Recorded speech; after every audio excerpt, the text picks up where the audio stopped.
Raj TV viewers எல்லாருக்கும் வணக்கம் and welcome to our show சரித்திர நாயகன் சிவாஜி கணேசன். இந்த நிகழ்ச்சியில் சிவாஜி அவர்களுடைய ஃபிலிம் கெரியரில் நடந்த பல இன்ட்ரெஸ்டிங்கான விஷயங்களை நம்ம பார்த்துக்கிட்டு இருக்கோம். அந்த வரிசையில் இன்னைக்கு எபிசோட்லையும் பல சுவாரஸ்யமான அப்டேட்ஸ் உங்களுக்காக காத்துக்கிட்டு இருக்கு. வாங்க நிகழ்ச்சிக்குள்ளே போகலாம். சிவாஜி கணேசன் அவர்களின் திரைப்பயணத்தில் இரும்பு திரை 1960 வெளிவந்த வெற்றி திரைப்படம். எஸ் வாசன் இயக்கத்தில் வெளிவந்த இந்த திரைப்படத்தில் சிவாஜி கணேசன், வைஜெயந்தி மாலா, சரோஜா தேவி ஆகியோர் முதன்மை கதாபாத்திரத்தில் நடிச்சிருந்தாங்க. அந்த காலகட்டத்தில் ஒரு படத்தின் கதை உருவாவதற்கு பின்னணியில் பல சுவாரஸ்யமான தகவல்கள் உண்டு. ஆனால் இந்த இரும்பு திரைப்படத்தின் டைட்டில் உருவானதே ஒரு சுவாரஸ்யமான சம்பவம் தான். ஒரே சமயத்தில் தமிழ்லையும் ஹிந்தியிலையும் படம் எடுக்க வேண்டும் அப்படின்னு விரும்பினார் எஸ் வாசன். பைகாம் என்று ஹிந்தி படத்துக்கு பெயர் வச்சிட்டாரு. தமிழில் என்ன பெயர் வைக்கலாம் அப்படின்னு தன் ஊழியர்களிடம் கேட்டிருக்கிறாரு. ஒரு பேப்பரில் எழுதி கொடுங்க அப்படின்னு சொல்ல ஒவ்வொருவரும் பெயரை எழுதி கொடுத்தாங்க.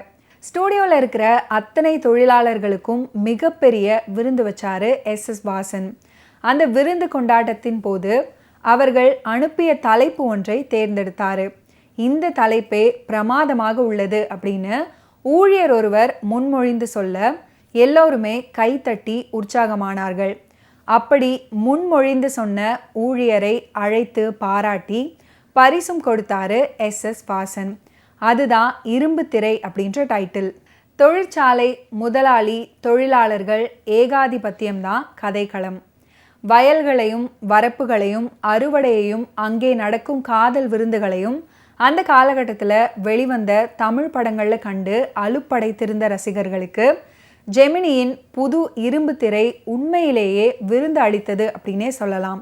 இந்த சமூகத்தில் உலாவும் பாத்திரத்துக்கு ஏற்ப தன்னை தானே செதுக்கியதால் தான் நடிகர் திலகமானார் சிவாஜி கணேசன் அவர்கள். மாணிக்கமாக வரும் சிவாஜி கணேசன் அவர்கள் படத்துக்கே ஒரு மாணிக்கமாக திகழ்கிறார் அப்படின்னு சொன்னால் அதை யாராலையுமே மறக்க முடியாது. சைக்கிள் ரிக்ஷா ஓட்டுவதிலிருந்தே படத்தில் தனி ஓட்டத்தை ஏற்படுத்தி விடுவார் சிவாஜி அவர்கள். 1960 ஜெமினி தயாரிப்பாக சிவாஜி கணேசன் அவர்கள், வைஜெயந்தி மாலா, சரோஜா தேவி அவர்கள் நடித்து வெளிவந்த இரும்பு திரைப்படத்தில் இடம் பிடித்திருக்கக்கூடிய மற்றும் ஒரு பாடல் தான் டப்பா டப்பா அப்படின்னு தொடங்கக்கூடிய பாடல். பாடியவர் சீர்காழி கோவிந்தராஜன், பாடலாசிரியர் கொத்தமங்கலம் சுப்பு, இசையமைப்பு எஸ்.வி. வெங்கட்ராமன். இந்த பாடல் தங்கவேலு டப்பா விற்று கொண்டே பாடும் பாட்டு. இது மிகவும் வேடிக்கையான ஒரு பாட்டு. மாணிக்கமும் ஜெயந்தியும் பாடும் நெஞ்சில் குடியிருக்கும் அன்பருக்கு நான் இருக்கும் நிலைமை என்னவென்று தெரியுமா. இந்த பாட்டு நம் நெஞ்சிலையும் குடி புகுந்து விடுகிறது. நெஞ்சில் குடியிருக்கும் அன்பருக்கு இன்றைக்கும் என்றைக்குமான ஆல் டைம் லவ் சாங் அப்படின்னே சொல்லலாம். அப்போது இந்த பாடலை கேட்டு கிறங்கி போனார்கள் ரசிகர்கள். நெல்லை பார்வதி திரையரங்கம் 1960 கட்டப்பட்ட இந்த திரையரங்கம் அப்போதைய முதல்வர் திரு காமராஜர் அவர்களால் திறந்து வைக்கப்பட்டது. இதில் திரையிடப்பட்ட முதல் படம் சிவாஜி கணேசன் மற்றும் வைஜெயந்தி மாலா அவர்கள் நடித்த இரும்பு திரை திரைப்படம்.